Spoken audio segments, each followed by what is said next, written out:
Yo, Philly 254 living life. Back at it. So what we got right here? She's done came. She's here. I call her Rebecca. Steam Deck. 64 gig version, by the way.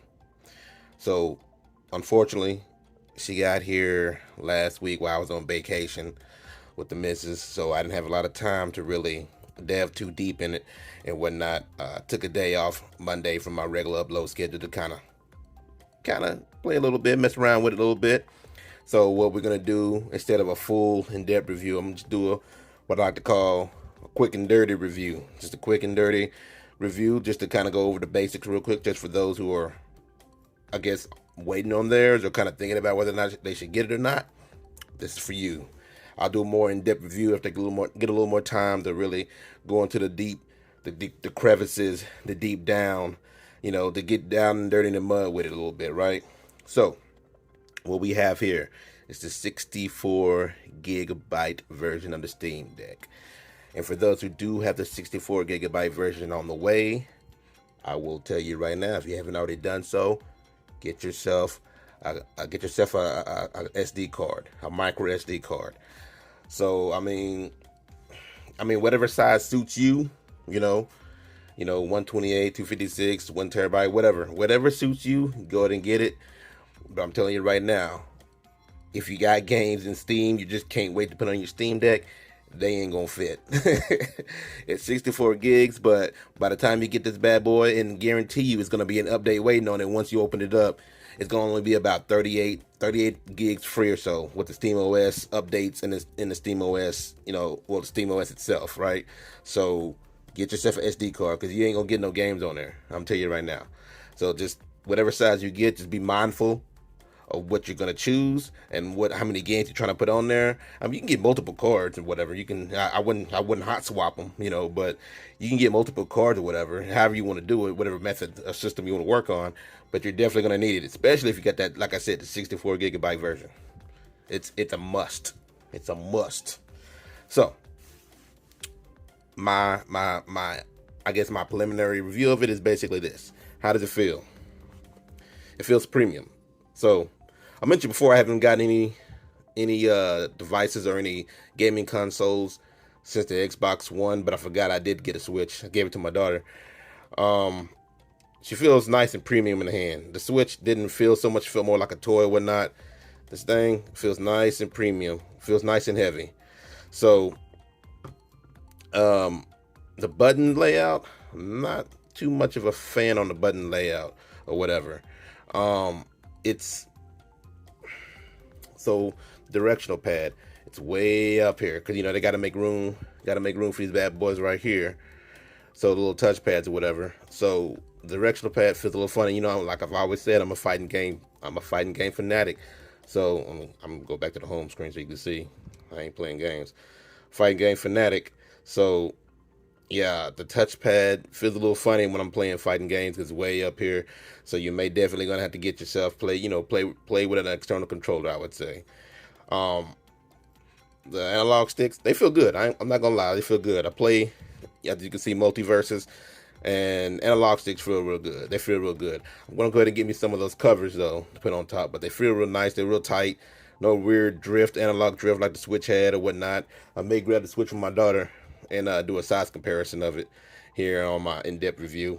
On the Switch, I ended up having to get those. I can't remember what the name now is. I want to say Hori.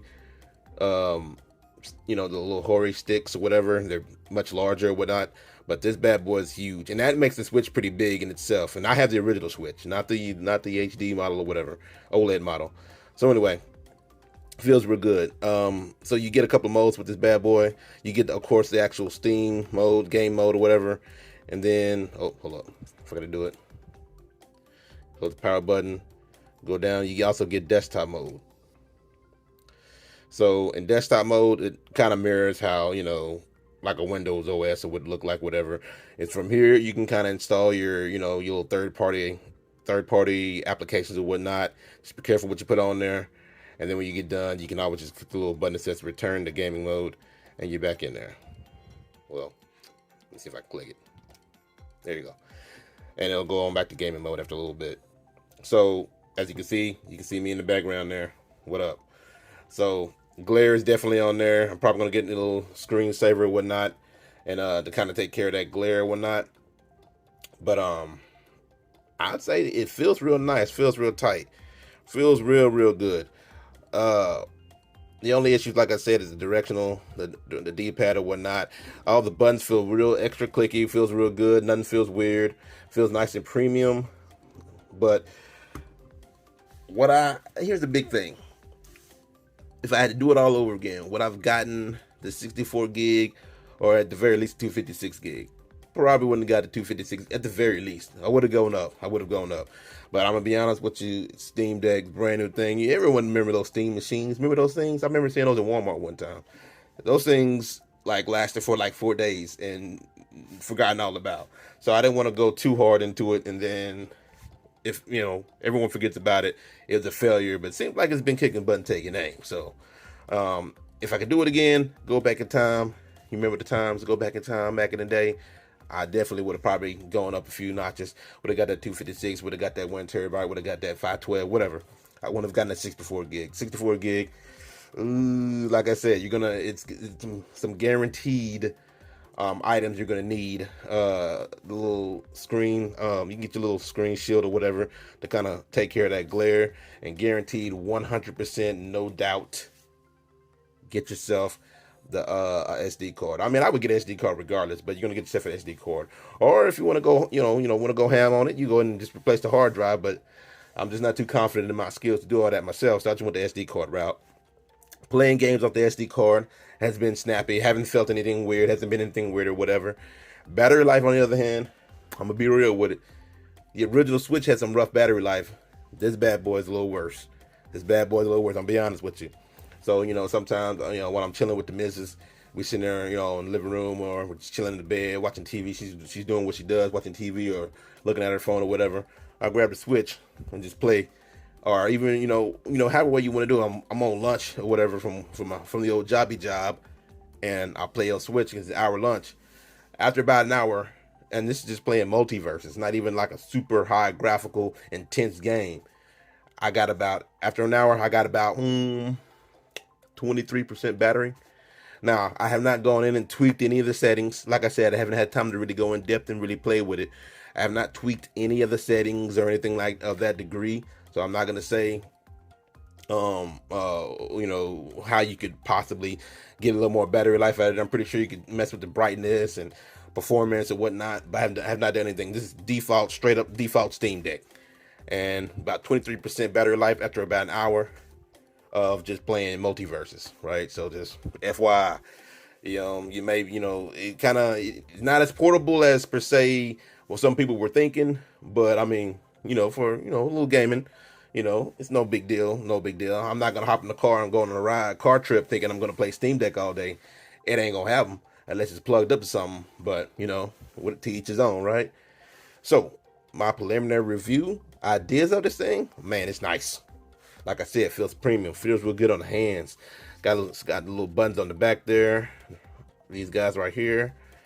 I never hit anything accidentally. There goes your volume buttons. There goes your 3.5. There goes your fan or whatnot. I have not. So I heard there was a lot of whirring or people saying the fan, you can hear it really going off or whatnot. I mean, every now and then I can hear it, but it's not crazy nothing. Not super loud, not distracting. Let's put it that way. You got the little Steam button right here. Go to the little Steam menu, and you go to your settings or whatnot and all that fun stuff. Then of course you got your little button right here, little game menus and whatnot. You can go in there, as well as all the quick settings as well. So the Steam Deck, like I said, you can install plugins on it to kind of do a few extra features. I don't know if you saw it, if you noticed it, but I don't know if you can see it on this one. No, you can't see it yet. I got like a screen recorder on there and whatnot. I can record gameplay.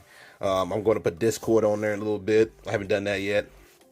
I'll post videos on how to get that screen recorder on there, how to get Discord on there working properly and everything. I'll post those videos. Don't worry about it. It's coming. But in my preliminary review, not quick and dirty preliminary review, Steam Deck out of a 5 being the absolute best, 1 being the absolute worst, I'm going to give it a 4.5. Battery life could be better. I'm I'm gonna be honest with you. But I mean, this is first generation Steam Deck. You know, for the first generation, that's pretty. It's pretty. The fact that it even exists, it's pretty awesome, right? But battery life could be better. And this controller right here, D-pad, is always a problem, especially in these fighting games. I tried it on Guilty Gear, tried it on King of Fighters 15, and both of them. It's just kind of rough. It just feels weird. I don't know. It's just too far up, too spread out. I don't know, but I'm not really digging it. So that could be a little better. But I mean, like I said, for a first generation device, I'm on point. I'm all in with it. I'm all in with it. Steam Deck 2 come out, it's gonna get a purchase. That's gonna be a purchase. So anyway, 4.5 out of a 5. 4.5 is damn good, by the way.